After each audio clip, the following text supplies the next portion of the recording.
সচিবালয়ের সামনে অবস্থান কর্মসূচি এবং আরও কঠোর কর্মসূচির দিকে যাব। বারবার চেয়েছি যে আমাদেরকে সরকারি কোনো একজন উপদেষ্টা বা একনেক কোনো উপদেষ্টা আমাদেরকে আশ্বস্ত করুক যে রবীন্দ্র বিশ্ববিদ্যালয় স্থায়ী ক্যাম্পাস নির্মাণের বাধা আসলে কোথাও নেই। আমরা যতটুকু শুনতে পেরেছি উপদেষ্টা পরিষদও আমাদের আন্দোলনের সঙ্গে একত্রতা পোষণ করেছে বা তারাও পজিটিভ আমাদের ব্যাপারে, কিন্তু তারা কেউ আসলে সেই সাহসটুকু দেখাতে পারছে না যে রবীন্দ্র বিশ্ববিদ্যালয়ের স্থায়ী ক্যাম্পাসের ব্যাপারে তারা সামনে এসে কথা বলবেন।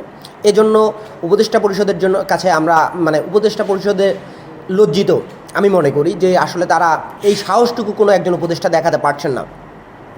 এখন আমরা পূর্বে প্রথম থেকেই বলে আসছে আমাদের প্রত্যেকটি কর্মসূচি গোছালো এবং প্রত্যেকটি কর্মসূচি আমরা আগে থেকেই পূর্ব নির্ধারিত। আমরা বলেছি যে রবীন্দ্র বিশ্ববিদ্যালয় কতটা কঠোর হতে পারে সেটা আমরা দেখাবো।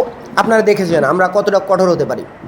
আমাদের আন্দোলন যদি আগামী 17 তারিখে একনেকেই রবীন্দ্র বিশ্ববিদ্যালয়ের ডিপিপি পূর্ণাঙ্গ অনুমোদন করা না হয় তাহলে আমরা আরও বৃহৎ এবং কঠোর কর্মসূচিতে যেতে চাচ্ছি। আমরা খুব শীঘ্রই বা খুব দ্রুতই আমরা সচিবালয়ের সামনে অবস্থান কর্মসূচি এবং আরও কঠোর কর্মসূচির দিকে যাব। রবীন্দ্র বিশ্ববিদ্যালয়ের ডিপিপি পাশের দাবিতে শিক্ষার্থীরা গত 24 জুলাই 2025 তারিখে সংবাদ সম্মেলন করে 26 জুলাই 2025 তারিখ থেকে রাজপথে আন্দোলন করে যাচ্ছে। রবীন্দ্র বিশ্ববিদ্যালয়ের শিক্ষক কর্মকর্তা কর্মচারী বৃন্দ 26 জুলাই বিশ্ববিদ্যালয় দিবসের অনুষ্ঠান বয়কট করে শিক্ষার্থীদের দাবির প্রতি সংহতি জানায় এবং নিজেরাও আন্দোলনে যুক্ত হয়েছে।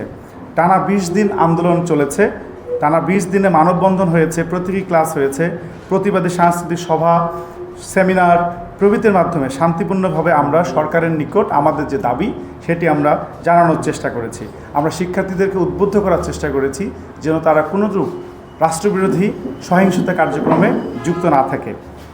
আমরা আশ্চর্যের সাথে লক্ষ্য করেছি রবীন্দ্র বিশ্ববিদ্যালয় প্রকল্পটি যখন সরকারের সানুগ্রহ আকর্ষণ লাভ করেছে, একনেকভুক্ত হয়েছে, তখনই একটি স্বার্থান্বেষী মহল পরিবেশ আন্দোলন কর্মীর পরিচয় লোভী স্বার্থান্য গোষ্ঠী রবীন্দ্র বিশ্ববিদ্যালয় প্রতিষ্ঠিত হলে চলনবিল ক্ষতিগ্রস্ত হবে এই মর্মে মিথ্যা প্রচারণা চালাতে শুরু করে।